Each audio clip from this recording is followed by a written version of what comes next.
بسم اللہ الرحمن الرحیم ایاک نعبد و ایاک نستعین۔ معزز خواتین و حضرات، پیارے بچوں، السلام علیکم۔ میں اپنی طرف سے آپ سب کو اور پوری دنیا میں کسی بھی کونے میں رہنے والے تمام پاکستانیوں کو جشن آزادی کی مبارکباد پیش کرتا ہوں،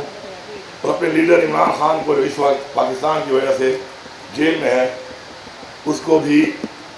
سب سے زیادہ مبارکباد پیش کرتا ہوں۔ اور ان لوگوں کو بالکل نہیں کرتا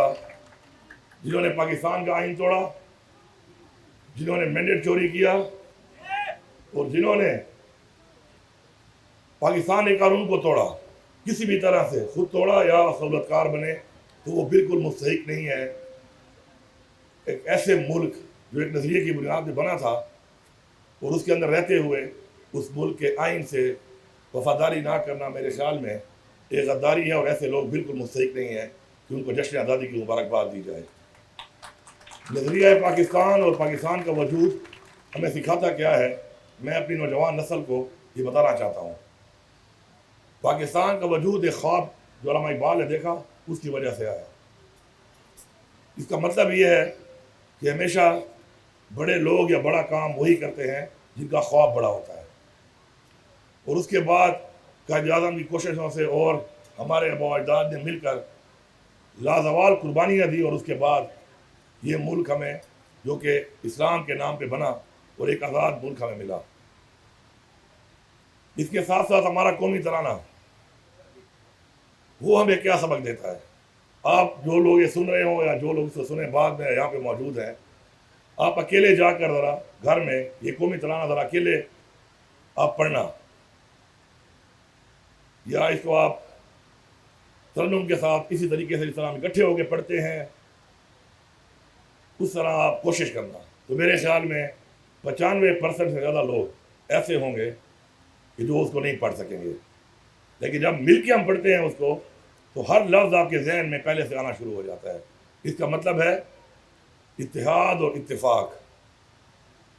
اس کی بنیاد پہ قومیں آگے بڑھتی ہیں، اس کا سبق ہمیں دیا گیا ہے، اور ہمارا قومی ترانہ اس کا ایک بہت بڑا ایک واضح ثبوت ہے۔ اب اس کو ٹرائی کر لینا، اگر ہم اتحاد سے اور اتفاق سے رہیں گے تو ہم آگے بھی بڑھیں گے اور ایک بڑی مضبوط قوم بھی بنیں گے انشاءاللہ۔ میں یہاں پہ حکومت کے حوالے سے جب میں آیا تو میں نے دو تصویریں دیکھی، ایک طرف پولیٹیکل اور ایک طرف ہماری ایڈمنسٹریٹو ٹیم۔ میں آپ سے گزارش کروں گا پولیٹیکل سے بھی اور اپنی ایڈمنسٹریشن کی ٹیم سے بھی کہ ہم عوام کے ووٹ سے آئے ہیں، اور ظاہری بات ہے عوام کے ٹیکس کے پیسے سے ہی ہم نے اس پیسے کو عوام پہ لگانا ہے اور استعمال کرنا ہے، اور اسی طرح آپ لوگ جو ہیں آپ بھی اپنی محنت سے کسی نہ کسی مقام پہ آئے ہیں، اور آپ ایک حصہ ہیں اس ایڈمنسٹریشن کا جس کا فرض بنتا ہے کیونکہ وہ بھی عوام کے ٹیکس کے پیسے سے چلتی ہے، تو ہم نے مل کر عوام کی خدمت کرنی ہے۔ ہم نے مل کر عوام کا جو ٹیکس پیئر منی ہے، جو پیسہ ہے اس کو امانت سمجھ کے استعمال کرنا ہے، اور ان کی خدمت کرنی ہے، اور ان کو بہترین سہولیات دینے کے لیے جو بھی ذمہ داری ہمارے زمرے میں آتی ہے اس کو ہم نے بھرپور طریقے سے ادا کرنا ہے۔ اگر ہم اس سوچ کے ساتھ اپنی محنت کریں اور اس نیت کے ساتھ اپنے تمام اقدامات کریں تو میرے خیال میں اللہ تعالیٰ ہماری مدد کرے گا، اور وہ جو بھی مسائل اب تک ہمارے آباء و اجداد نے دیکھے، ہم نے دیکھے اور اب دیکھ رہے ہیں، تو انشاءاللہ ہم اس سے نکل سکتے ہیں۔ نوجوان نسل کو میرا ایک پیغام ہے کہ آپ کے اوپر اس قوم کی امیدیں ہیں، اور آپ نے ان امیدوں پہ پورا اترنے کے لیے جو پہلی چیز کرنی ہے وہ ہے ایمانداری۔ آپ یہ نوٹ میں دیکھیں، اس پہ لکھا ہوتا ہے رزق حلال ہے عبادت ہے۔ ہم سب میں سے کتنے لوگوں نے کتنا نوٹ استعمال کیا ہوگا، لیکن عمل شاید ہم میں سے بہت سے لوگ اس پہ نہیں کرتے۔ اور ایمانداری کا مطلب یہ نہیں ہے کہ ہم سمجھتے ہیں کہ سرکاری اہلکار ہے تو وہی رشوت خور ہو سکتا ہے یا رشوت دے سکتا ہے۔ ملاوٹ کتنی زیادہ ہے ہمارے معاشرے میں، یہ ملاوٹ کون کر رہا ہے؟ جھوٹ کتنا زیادہ ہے ہمارے معاشرے میں، یہ جھوٹ کون بول رہا ہے؟ دھوکہ فریب کتنا زیادہ ہے، کام چوری کتنی زیادہ ہے۔ تو معاشرے کا ہر فرد یہ ایک ذمہ داری بنتی ہے، اور ہر فرد اگر اپنا وہ فرض پورا کرے جو اس کو بحیثیت ایک محب الوطن شہری کے کرنا چاہیے، تو میرے خیال میں ہمارے سارے مسائل حل ہیں۔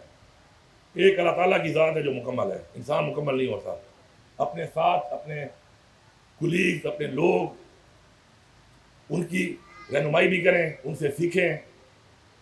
عرف کے بازو بنیں. جب عرف کے بازو ہم بنیں گے تو جو میرے میں کمی ہوگی وہ آپ پوری کریں گے، جو آپ میں ہوگی وہ میں پوری کروں گا، اور مل کے انشاءاللہ ایک اتحاد اور اتفاق کے ساتھ انشاءاللہ ہم ایک عظیم قوم بنیں گے. ہم ایک عظیم قوم ہیں، لیکن بدقسمت یہ ہے کہ اس آنے والے ادوار میں ہمارے اپنے کچھ فیصلے اور ہمارے اپنی کچھ پالیسیاں، ان کی وجہ سے ہمیں ایسے نقصانات ہوئے بحیثیت پاکستان بھی اور بحیثیت صوبہ بھی،